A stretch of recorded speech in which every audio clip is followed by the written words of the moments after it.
Assalamualaikum, salam sejahtera, salam perpaduan, salam Malaysia Madani. Saya Fahmi Fadil, Menteri Komunikasi dan Digital. Jangan lupa muat turun aplikasi Al-Hijrah Plus menerusi Apple Store dan Google Play Store sekarang.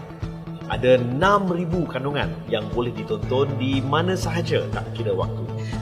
Muat turun sekarang secara percuma.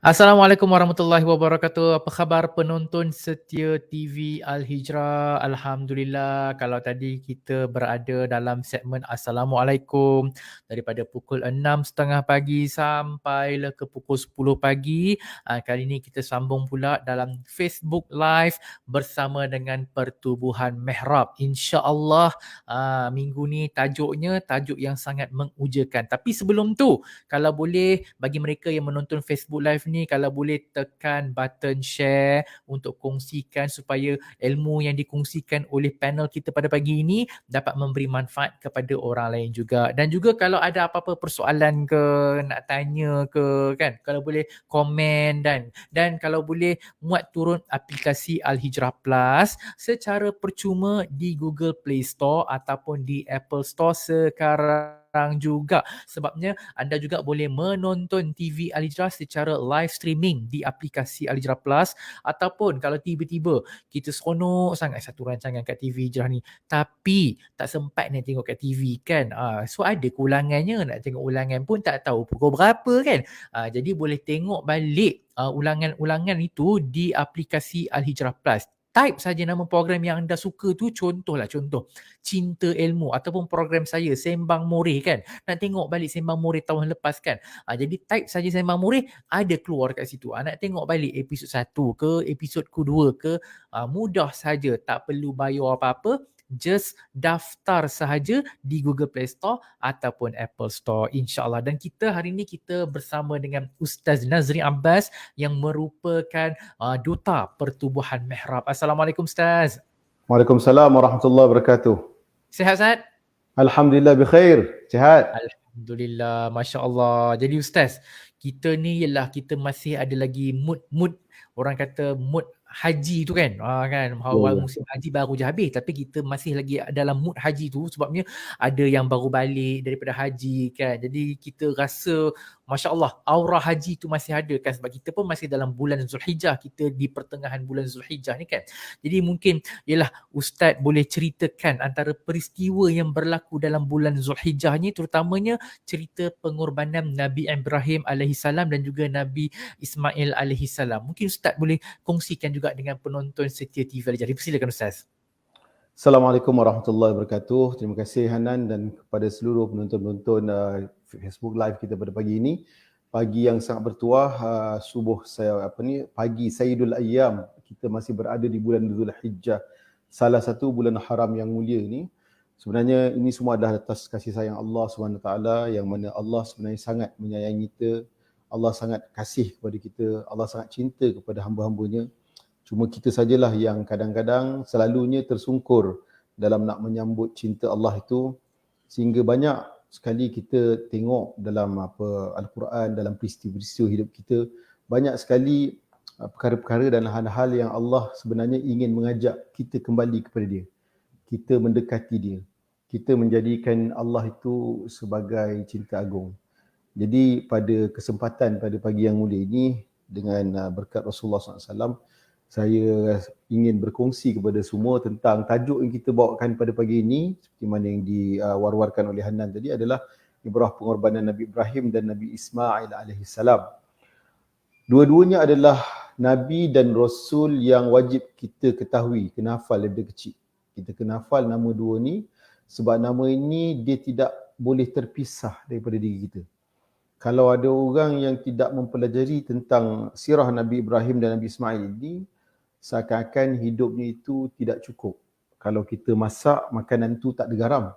Kalau kita minum, minuman tu tak dibubuh gula. Jadi rasa pahit, rasa tawak, rasa tak ada apa-apa dalam kehidupan kita. Jadi kehidupan ini untuk lebih indah dan lebih ceria, kita kena faham kenapa Allah jadikan peristiwa di bulan Zulhijjah yang mulia ini, Allah angkat satu kisah yang menjadi tauladan sampai sepanjang zaman, Untuk umat seluruhnya, termasuklah umat Muhammad SAW ini, Allah angkat kisah Nabi Ibrahim dan Nabi Ismail ini sebagai dua susuk penting. Bahkan bukan dua, ada tiga.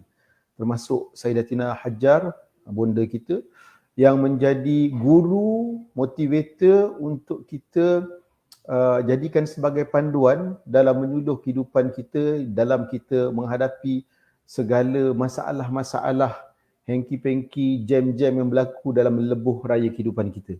Jadi kalau kita tengok tajuk Ibrah pengorbanan Nabi Ibrahim dan Nabi Ismail ni, kita selalu akan mengingati kisah bagaimana Nabi Ismail hendak disembelih oleh ayahnya. Dan kita selalu dibagi tahu setiap kali Zulhijjah muncul, kita akan dengar kuliah-kuliah di masjid dan surau tentang pengorbanan Nabi Ibrahim dan Nabi Ismail ini. Cuma kita nak congkil beberapa poin penting tentang ibrah. Maksudnya pengajaran. Apa pengajaran yang kita boleh kaitkan dengan kehidupan kita tentang cerita Nabi Ibrahim dan Nabi Ismail ni? Kalau kita tengok, sebenarnya Nabi Ibrahim dan Nabi Ismail itu adalah kita. Dalam hakikat kehidupan kita adalah kita. Kan? Siti Sarah tu juga adalah kita. Nabi Ibrahim itu adalah kita. Nabi Ismail itu adalah kita. Kalau sekarang kita sebagai seorang ayah, sebagai seorang suami, sebagai seorang ketua keluarga, maka Nabi Ibrahim adalah satu contoh terbaik yang Allah paparkan dalam sejarah untuk kita teladani.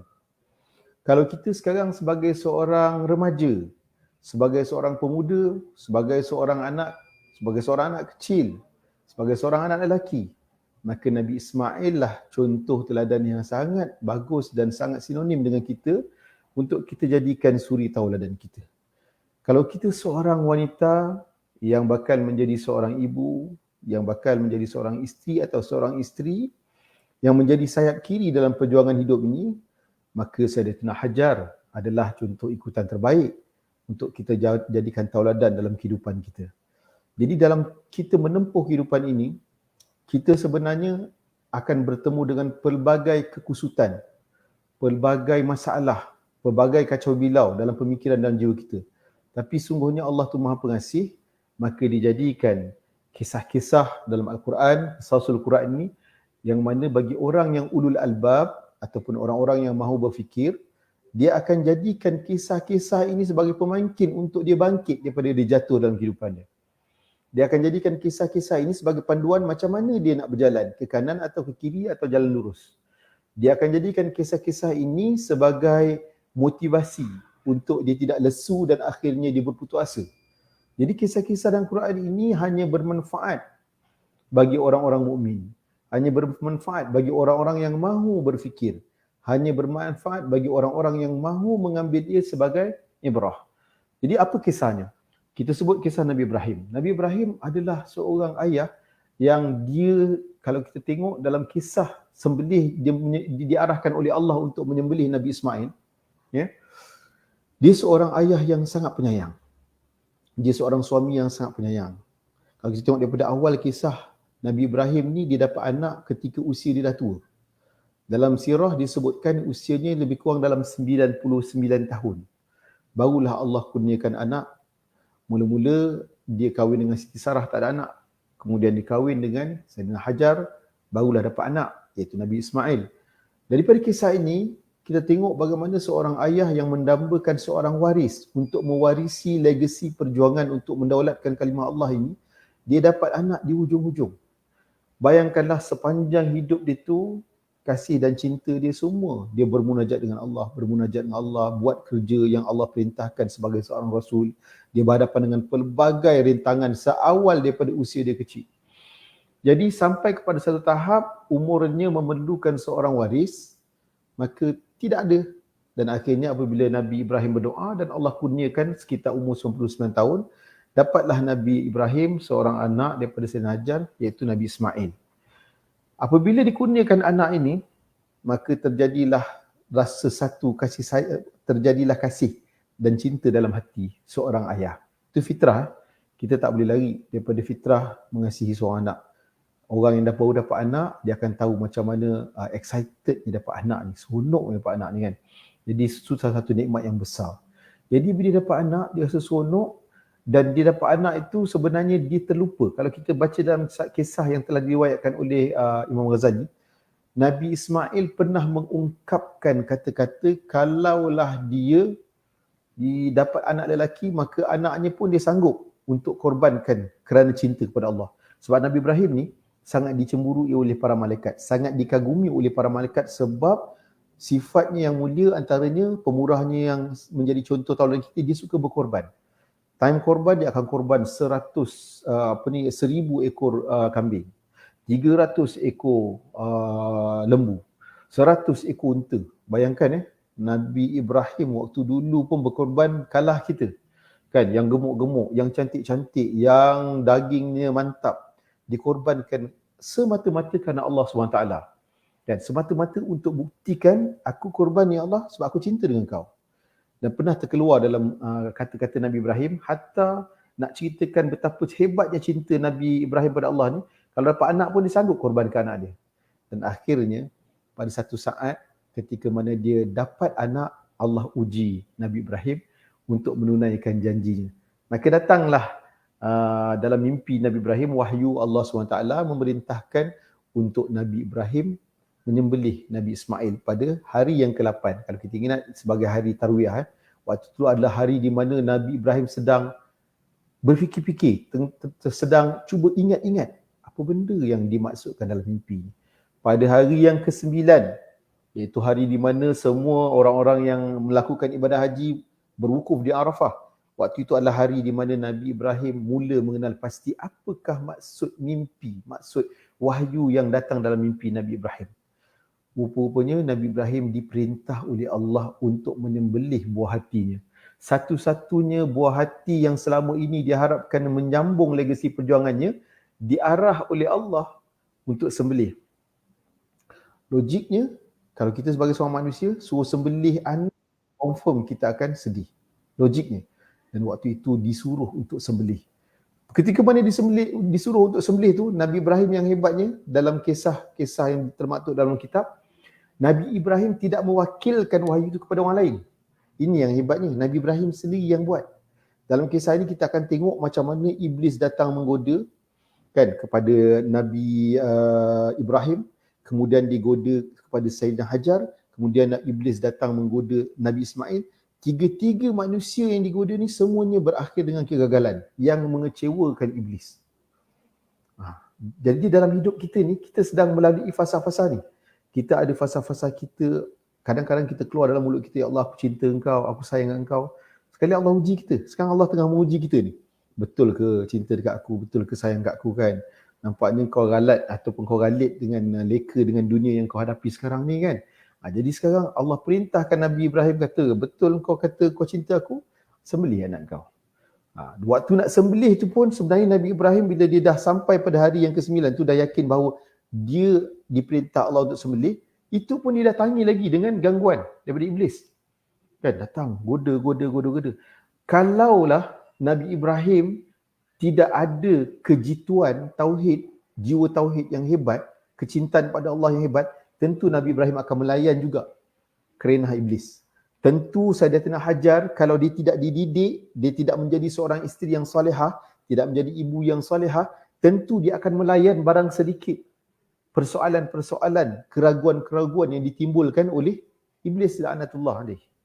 Kalaulah Nabi Ismail ini tidak menjadi seorang sosok yang soleh dan musleh, seorang yang taat kepada mak ayahnya, seorang yang sanggup mendengar sami'na wa ta'na pada didikan ibu dan ayahnya, nescaya dia juga akan melayan sesuai dengan umurnya yang kecil, melayan apa yang dibimbangkan, apa yang diragukan oleh iblis. Normal akan berlaku macam tu.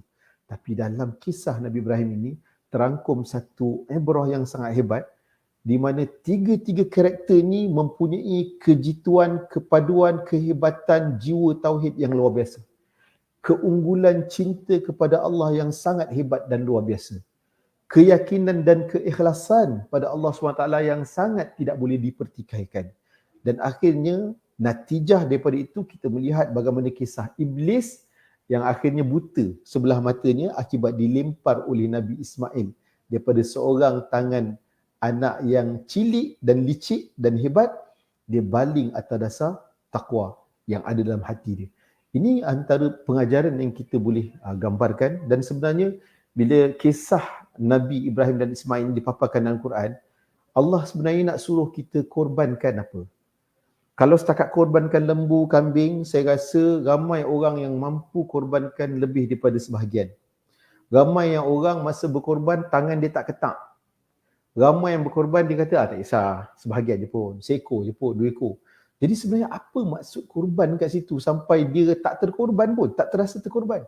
Sesungguhnya orang yang berkorban tu, dia mestilah terkorban dan mesti ada yang dikorban. Dan mesti ada yang perlu dikorbankan. Maksudnya dia mesti terkorban dari sudut fizikalnya dan juga spiritualnya. Jadi kalau dia boleh senang keluar duit tapi tak terkorban, itu belum mencapai maksud. Tapi kita tengok macam mana Nabi Ibrahim bila dia diarah untuk korbankan anaknya, Masya Allah, berdegup jantungnya sebagai seorang ayah, aku ke yang kena sembelih anak aku ni? Kan?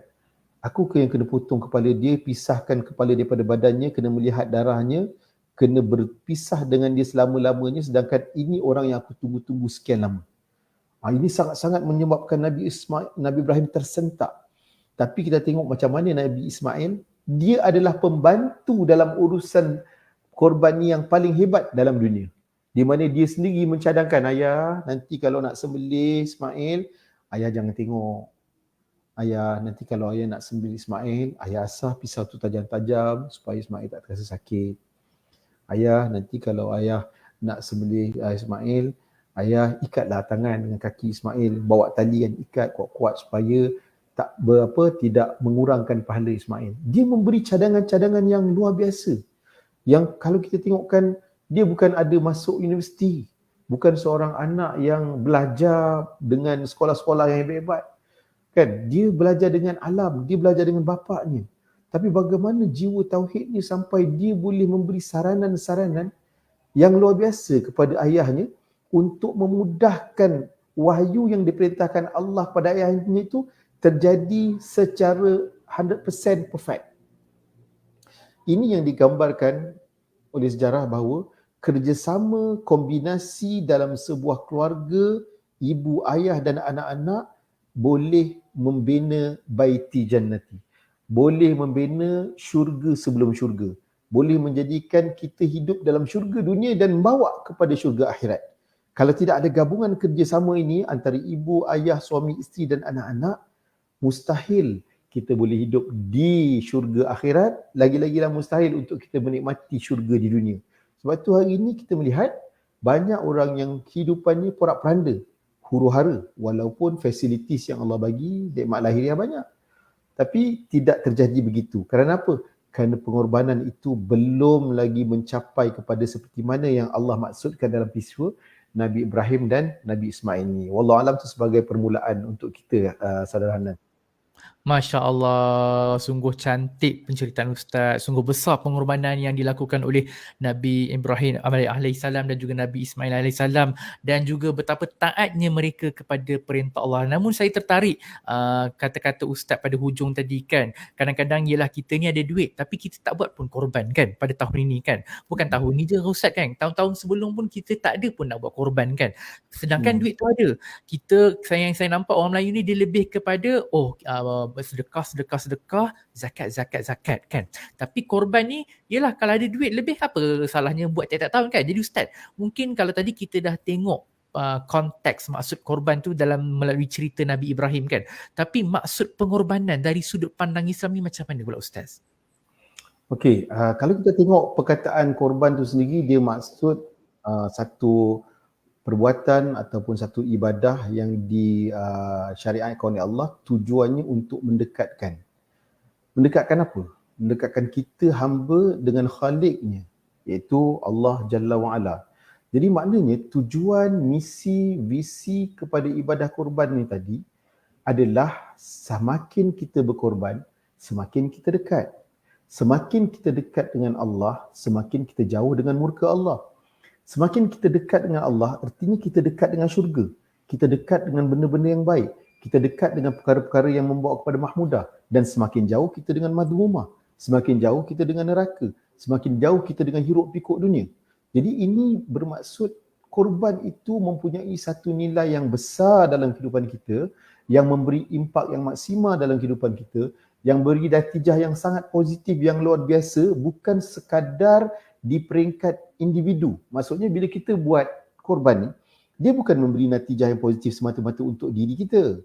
Dia boleh memberi natijah yang positif untuk orang sekeliling kita, masyarakat setempat kita, sama ada kampung kita, daerah kita, negeri kita, negara kita, bahkan ummah sejagat. Dia boleh memberi kesan dengan syarat bila dia berkorban dengan ikhlas betul-betul seperti mana Nabi Ibrahim.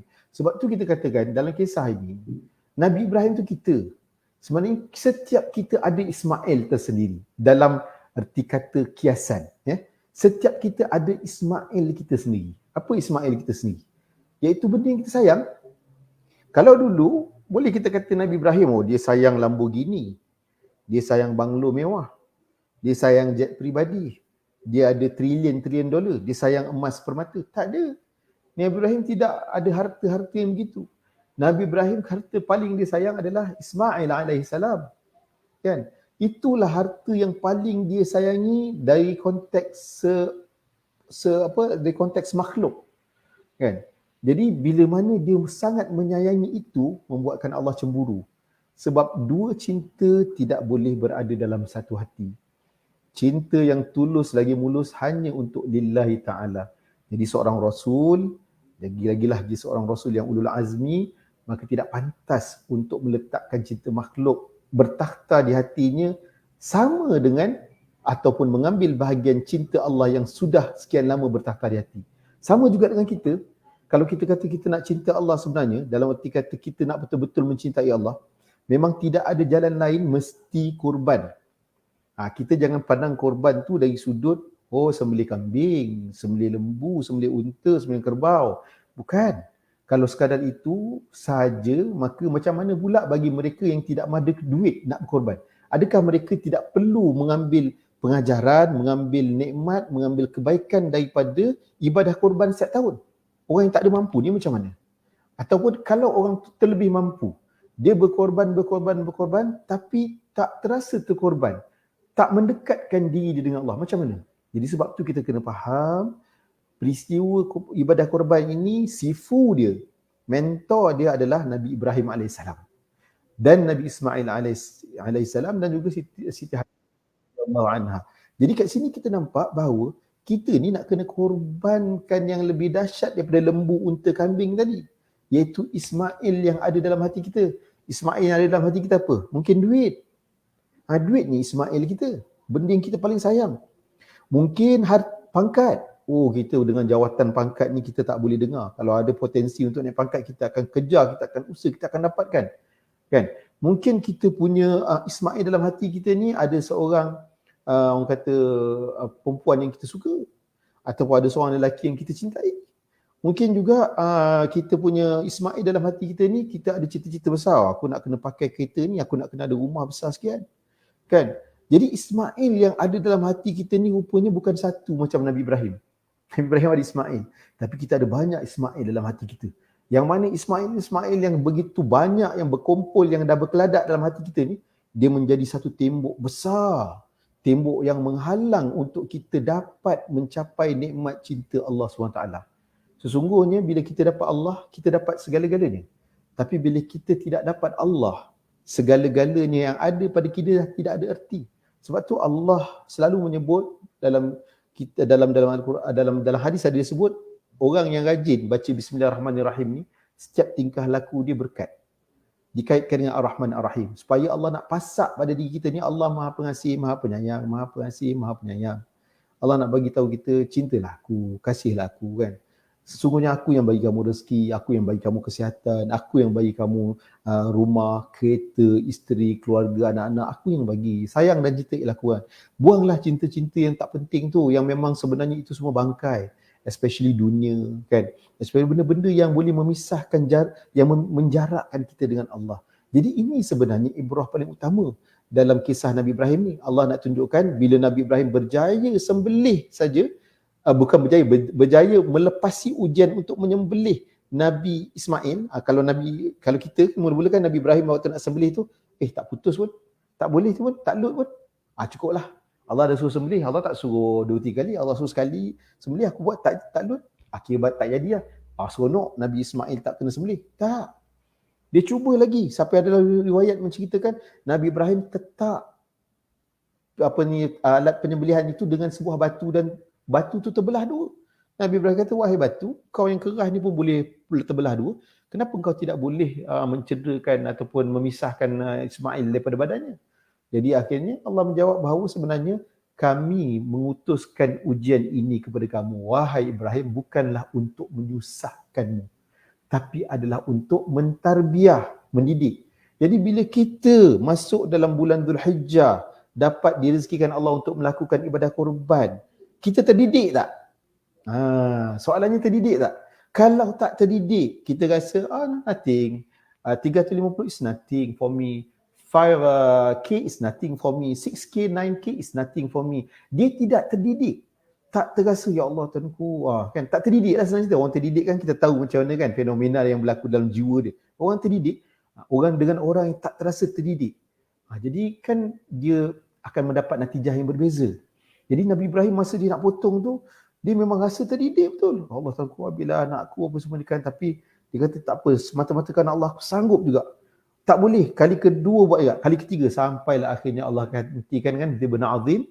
Satu kata Allah gantikan dengan binatang ataupun yang dikisahkan sebagai kambing ataupun biri-biri yang dimiliki oleh Habil, anak Nabi Adam yang ada di syurga, digantikan di tempat Nabi Ismail sebagai satu lambang tanda bahawa ini balasan untuk kamu.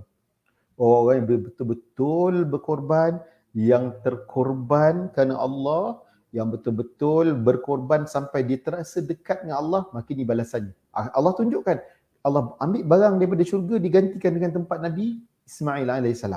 Jadi itu nak ceritakan apa? Kita nak ceritakan inilah natijah daripada pengorbanan yang betul-betul dibuat ikut seperti mana yang Allah dan Rasul nak. Jadi kalau sekiranya kita berkorban, kita tak terdidik, kita tidak boleh mendidik diri kita dan mendidik masyarakat sekeliling.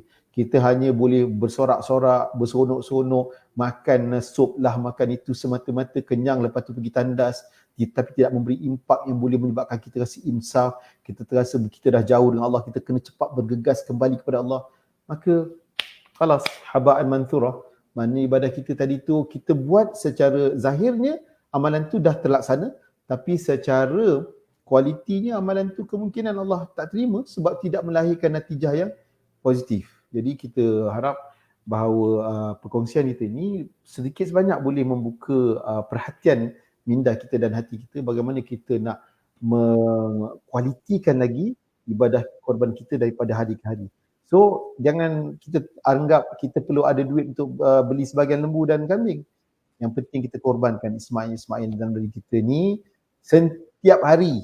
Korbankanlah cinta-cinta kita yang tak sepatutnya dalam diri kita. InsyaAllah moga-moga kita termasuk dalam golongan hamba-hamba yang diterima korbannya, insyaAllah. InsyaAllah. Jadi bila Ustaz cakap kita kena korbankan Ismail dalam diri kita ni, jadi QR code dah ada kat bawah tu.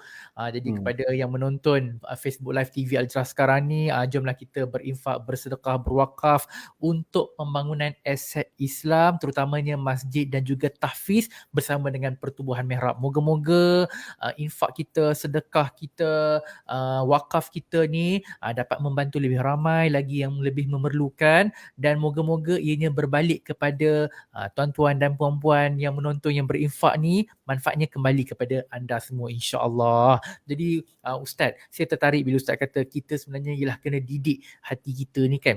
Jadi kita memanglah role model kita, idola kita Nabi Muhammad sallallahu alaihi wasallam kan. Tapi macam mana Ustaz kita nak menjadikan Nabi Ibrahim alaihissalam ni sebagai suri teladan dari segi kesabaran? Yalah, kita nak didik hati kita nak jadi macam Nabi Ibrahim dari segi kesabaran, dari segi dia punya ketaatan kepada Allah, dan juga dari segi keberanian dia dalam menghadapi ujian ni, Ustaz. Okey. Untuk kita dapat kebaikan daripada kisah-kisah dalam Al-Quran ini, khususnya Nabi Ibrahim alaihissalam, tentulah kita kena ambil kira soal pengetahuan. Tak kenal maka kita tak cinta. Kita akan tengok macam mana dalam kehidupan seharian kita. Bila kita tengok seorang tu dia suka tengok bola dan dia akan mempamerkan aksi-aksi bola macam mana dengan pemain bola yang dia suka. Mungkin Ronaldo ada teknik dia, Messi ada teknik dia. Jadi orang-orang yang dia memang fanatik dengan bola, fanatik dengan pemain-pemain bola ni, dia akan cuba meniru. Dia akan pergi tengok dekat website, siapa nama dia, kecil-kecil macam mana, biodata dia, apa dia suka, apa dia tak suka, sejarah hidup dia yang susah, ketika dia senang apa dia buat, kemudian apakah dia punya history dalam dia punya pencapaian sepanjang karier dia sebagai pemain bola sepak. Jadi ini semua orang-orang yang suka dengan bola, dia akan kaji. Begitu juga orang yang suka dengan artis, dia akan buat kajian artis mana yang ada suara bass, macam mana ada suara yang high note, bagaimana yang suara dia lemak merdu. Jadi dia akan buat kajian apa dia punya latihan, dia apa semua kan, dan dia akan cuba tiru.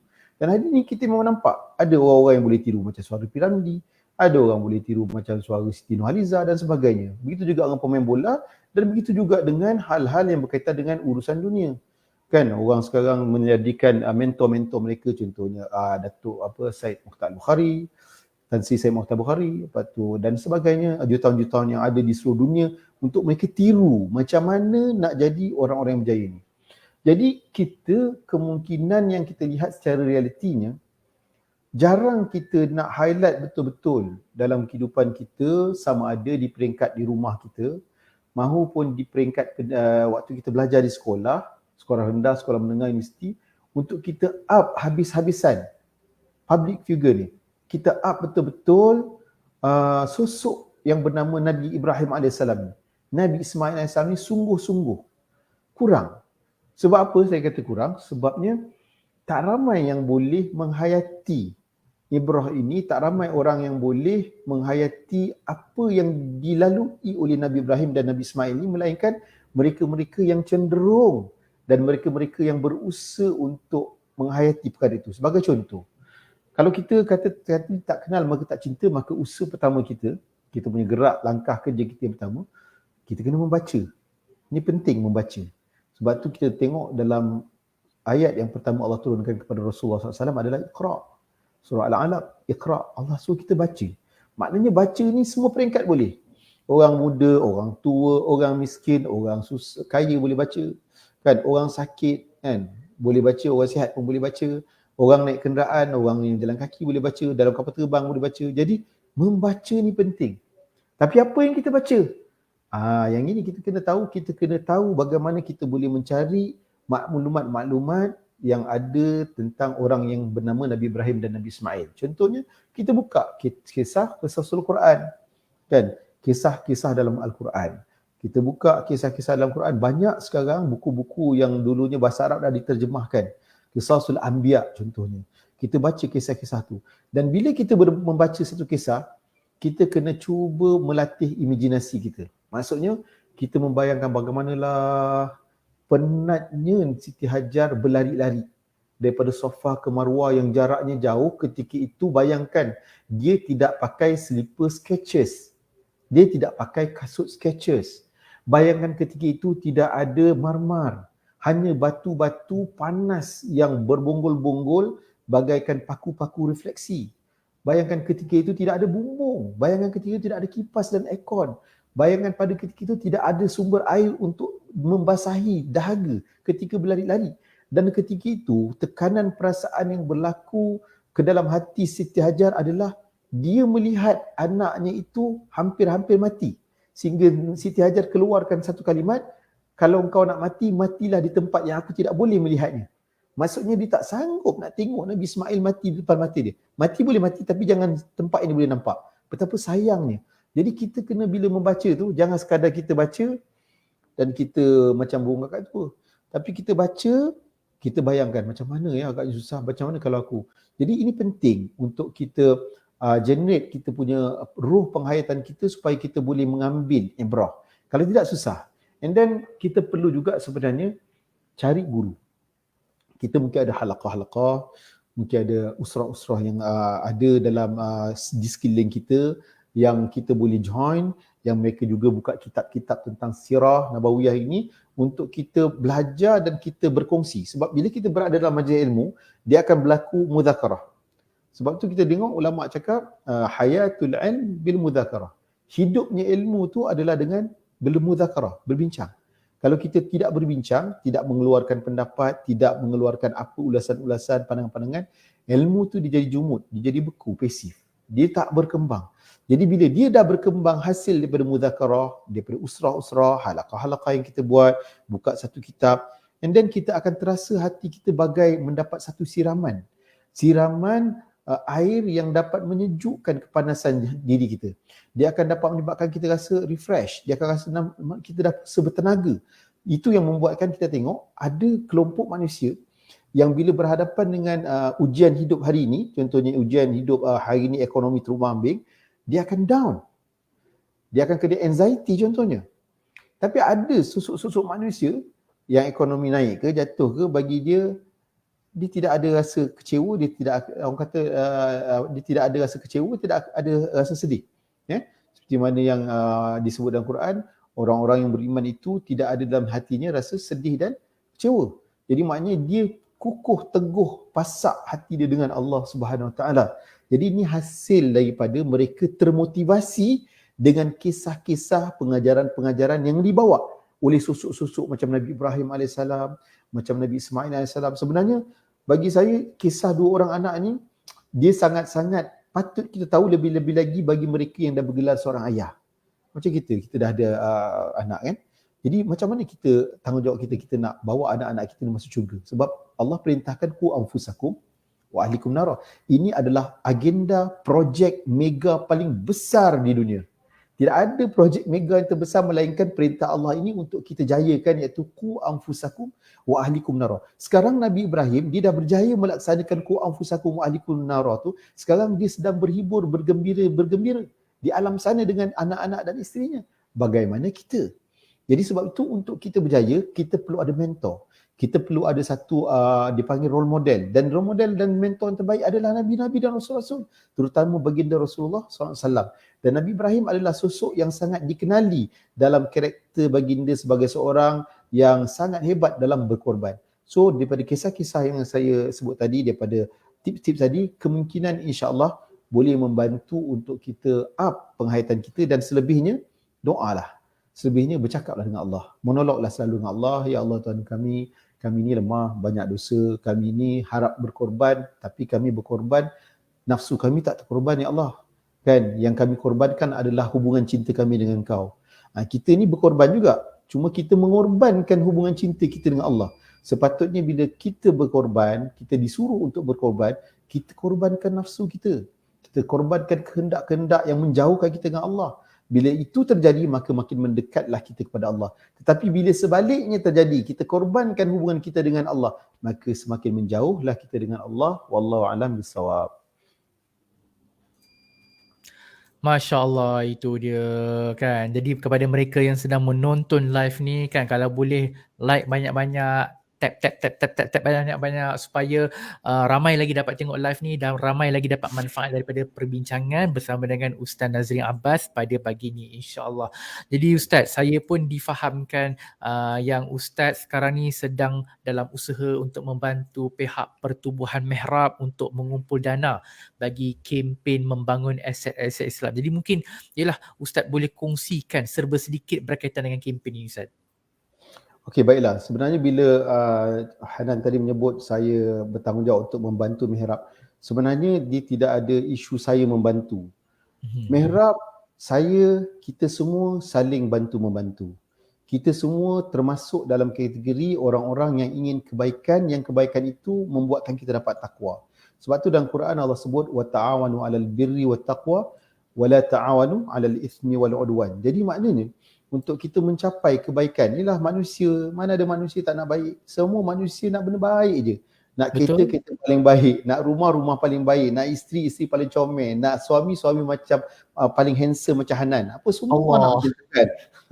Jadi semua nak yang terbaik, tapi baik tu bawa tak pada takwa. Sebab tu di hujung tu dia kata takwa. Jadi maknanya bila kita nak baik yang bawa pada takwa, kita tidak ada pilihan, no option untuk kita, melainkan kita kena ta'awun. bekerjasama. Jadi saya bekerjasama dengan Mihrab, tuan-tuan perempuan para penyumbang bekerjasama dengan Mihrab juga untuk kita sama-sama jayakan perintah Allah, untuk kita laksanakan sama-sama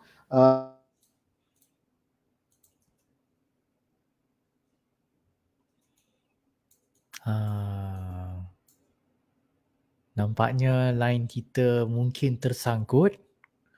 Tak apa, tak apa. Sementara kita tunggu Ustaz. Jadi kepada penonton setia TV Al-Hijrah yang sedang menonton ni, kalau boleh di sempena hari yang penuh dengan kemuliaan, penghulu segala hari, Sayyidul Ayyam, hari Jumaat yang penuh dengan keberkatan, penuh dengan barakah ini, jom sama-sama kita berinfak, bersedekah, berwakaf bersama dengan Pertubuhan Mihrab untuk membangunkan aset-aset Islam.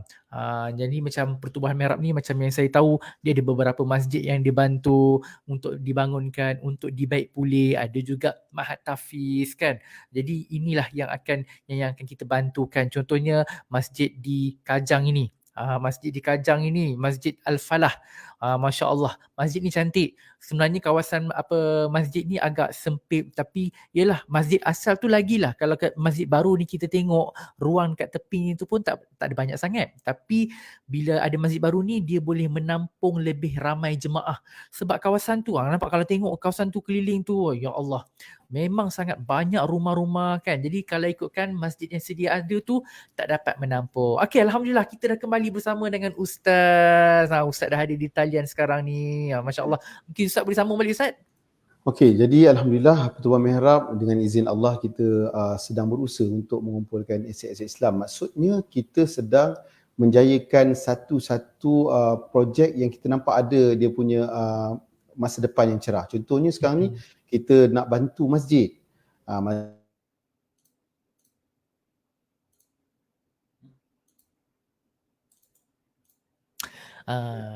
gayanya. Boleh? Okey. Boleh Ustaz, boleh. Jadi Masjid Al-Islamiyah Sungai Choh di Rawang. Masjid tu kalau kita tengok dia tinggal lagi berapa juta je nak siap. Dan masjid itu kedudukan strategi yang sangat strategi, membuatkan kalau kita tengok masjid yang terlalu uzur itu tak sesuai untuk orang nak beribadah dan buat aktiviti di rumah Allah. Dan kita tahu bahawa tak ada masjid tempat lain dah melainkan itu adalah masjid utama. Jadi kalau kita boleh bangunkan, siapkan masjid ni, maknanya kita berjaya menjadikan dia sebagai satu tumpuan untuk orang-orang di sekeliling dan orang yang lalu lalang nak pergi ke utara, nak pergi ke Perak, nak pergi ke Genting, Cameron apa semua, dia lalu situ, dia boleh buat aktiviti ibadah di situ. Sekarang ni dia tidak begitu okey lah sebab dia dah uzur dah lama kan. Jadi bayangkan kalau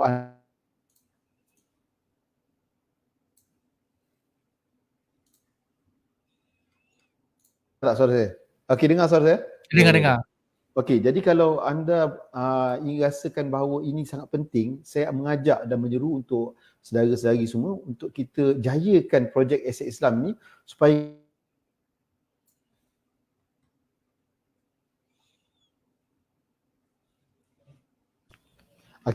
supaya kita ada satu investment yang berkekalan dekat akhirat. Jadi bayangkan kita tengok, apa pasal tiba-tiba kita punya aura meningkat ni kan. Rupanya ada orang semayang, ada orang baca Quran, ada orang iktikaf dalam tu. Jadi maknanya kita mendapat kebaikan dan pahala yang berganda-ganda tanpa kita penat-penat nak buat. Ini yang kita tengah buat sekarang. Itu satu lagi masjid dekat Sungai Ramal Dalam. Ini pun masjid yang orang kata kalau tak ada duit nak pergi ke Turki, pergi ke Madinah, boleh pergi. Sebab dia punya pintu macam Masjid Nabawi, dia punya design macam masjid kat Turki, dia punya kubah pun macam masjid kat Turki. Besar, cantik. Dulu masjid lama sebelah dia tu, ni masjid ni kita tengok kan. Masjid yang ada sekarang ni, Masya Allah, terlampau dhaif, sangat dhaif, hanya 1,000 lebih je.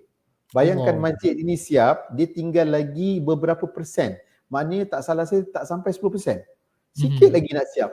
Dan bayangkan mungkin anda tidak perlu bersusah payah daripada awal pembinaan ni. Hanya sumbangkan beberapa ringgit wang-wang kita tadi tu untuk kita ada investment yang kekal di akhirat.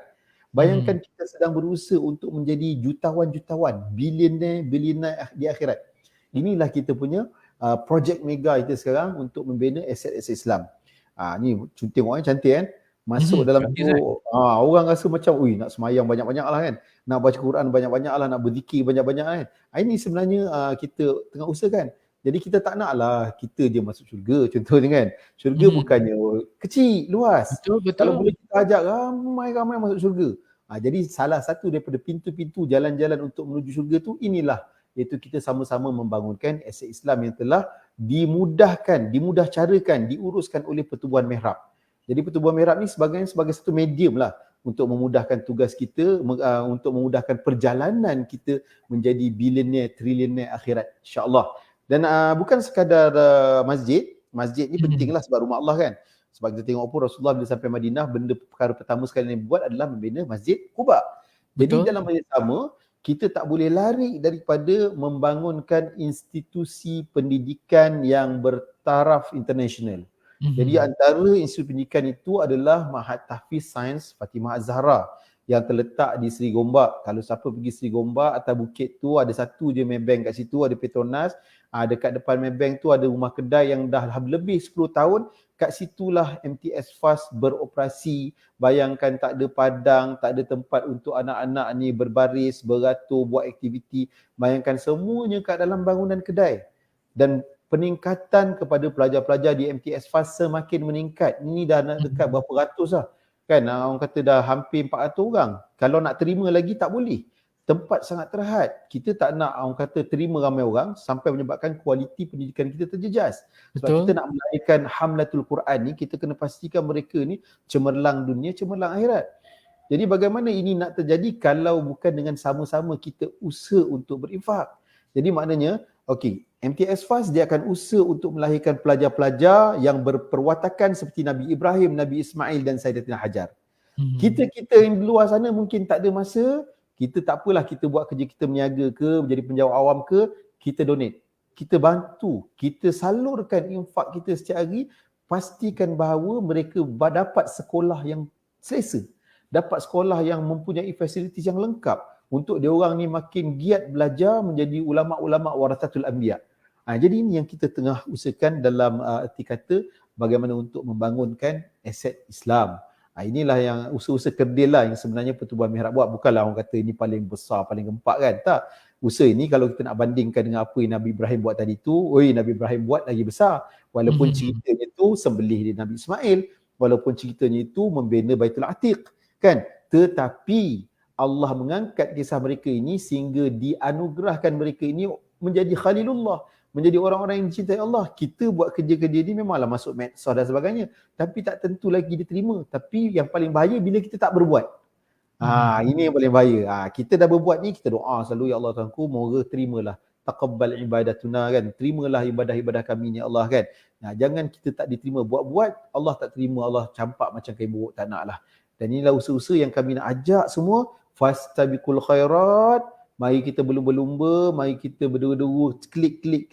Just orang kata online sekarang boleh masukkan pakai QR ke apa semua kan. Semua ada kat situ, mudah je sekarang nak masuk syurga melalui Pertubuhan Mihrab, insya-Allah.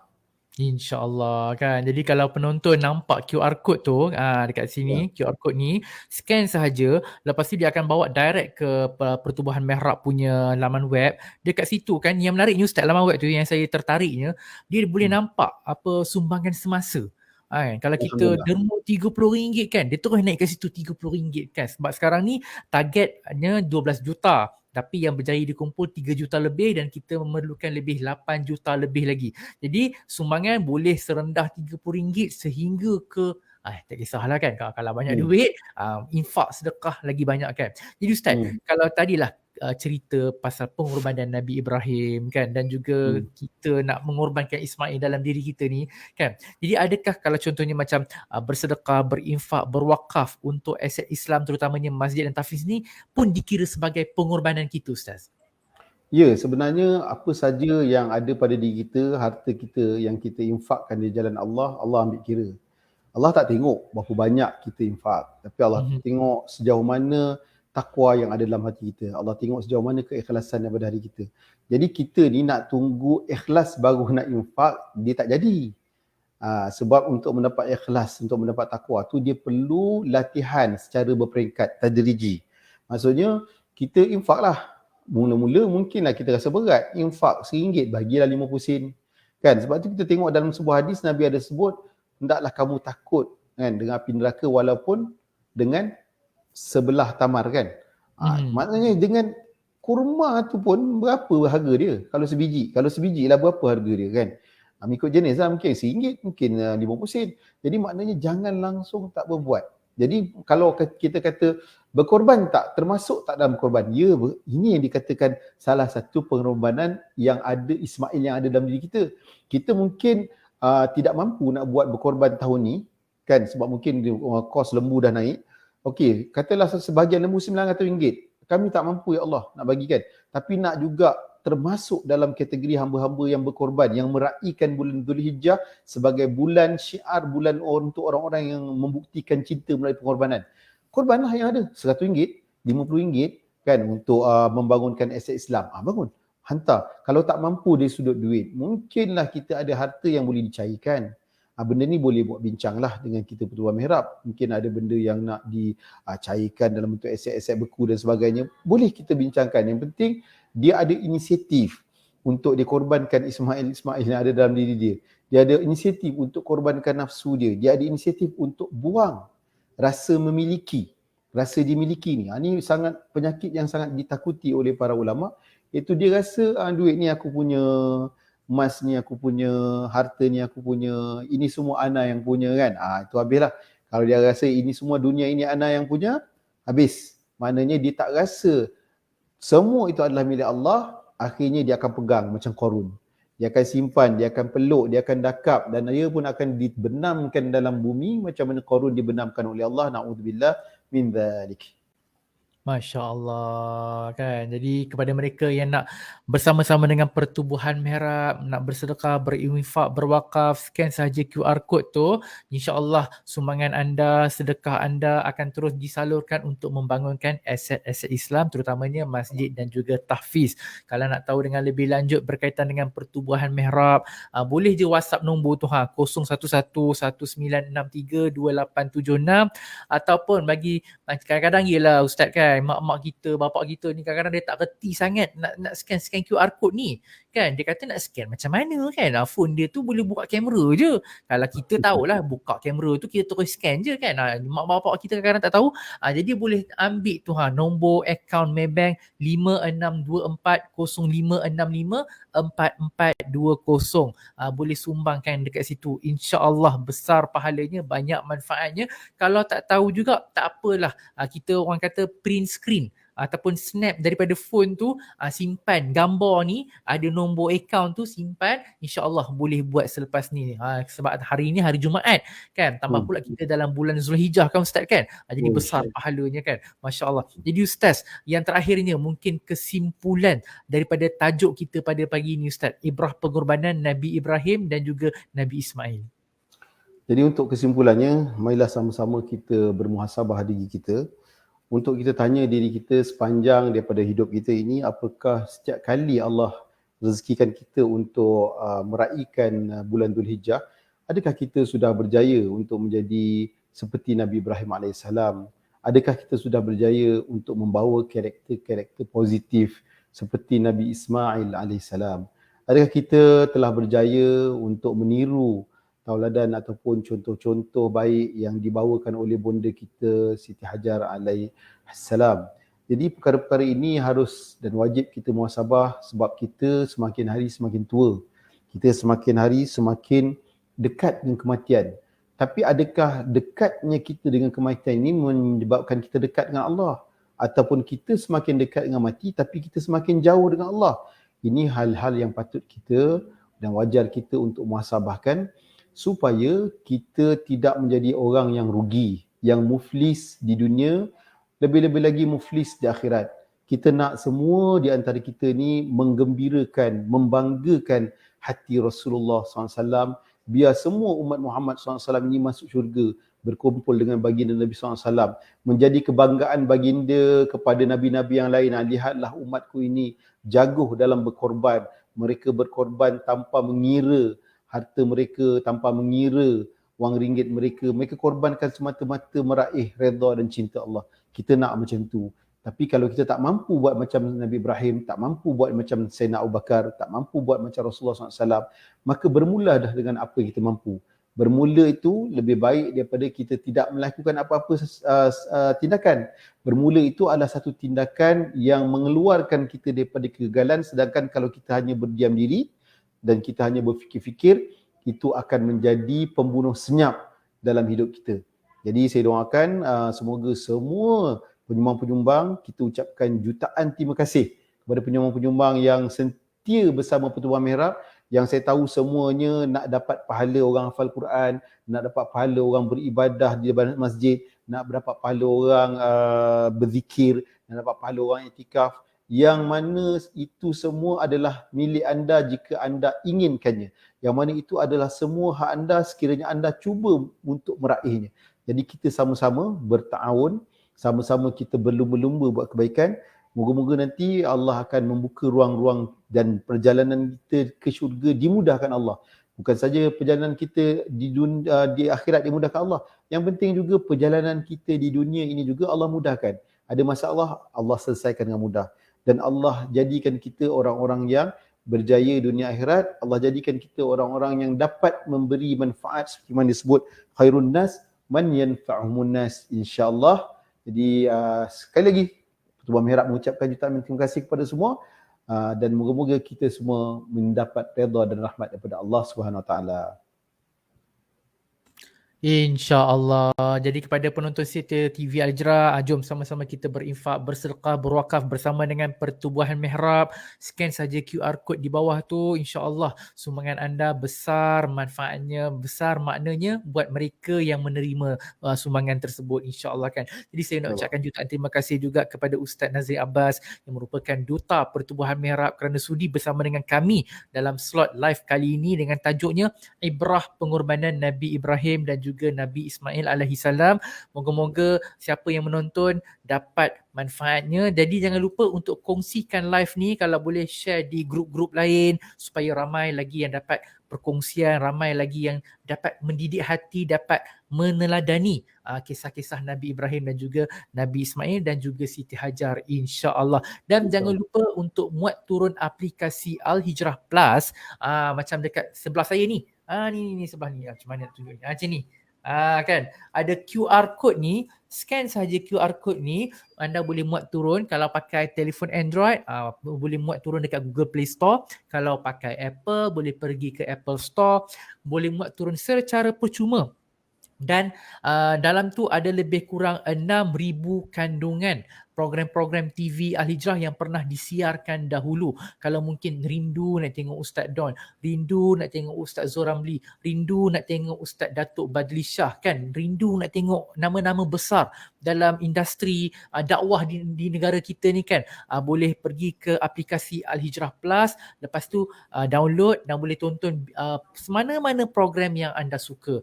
Kalau macam tak sempat nak tengok TV Al-Hijrah dekat rumah, time tu mungkin ada hair kat luar, tapi dalam ada menguruskan hal kat luar tu, nak juga tengok TV Hijrah, boleh tonton TV Al-Hijrah secara live streaming. InsyaAllah kita kongsi-kongsikan supaya ramai lagi yang dapat manfaatnya, insyaAllah. Jadi sekian saja daripada saya, Hana Abdul Rahman. InsyaAllah kita jumpa minggu depan bersama lagi dengan Pertubuhan Mihrab, bersama lagi dengan tajuk-tajuk yang saya rasa besar, manfaatnya besar ilmu ni, dan kita boleh kongsikan ramai-ramai, insyaAllah. Assalamualaikum warahmatullahi wabarakatuh.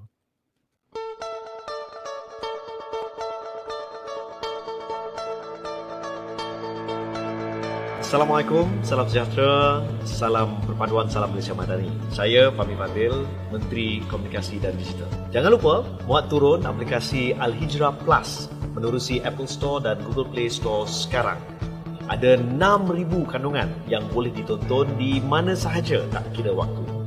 Muat turun sekarang secara percuma.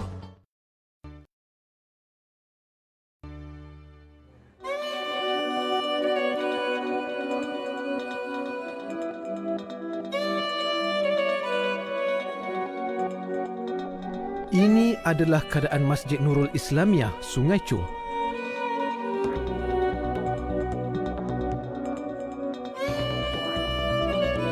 Kutipan dana amat diperlukan untuk pembangunan semula masjid bagi memenuhi keperluan masa kini.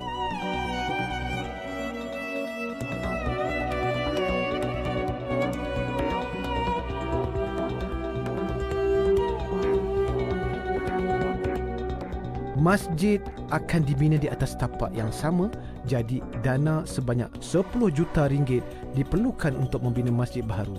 Termasuklah kos untuk membina masjid sementara yang akan menggantikan masjid ini sewaktu kerja-kerja pembinaannya dilakukan kelak.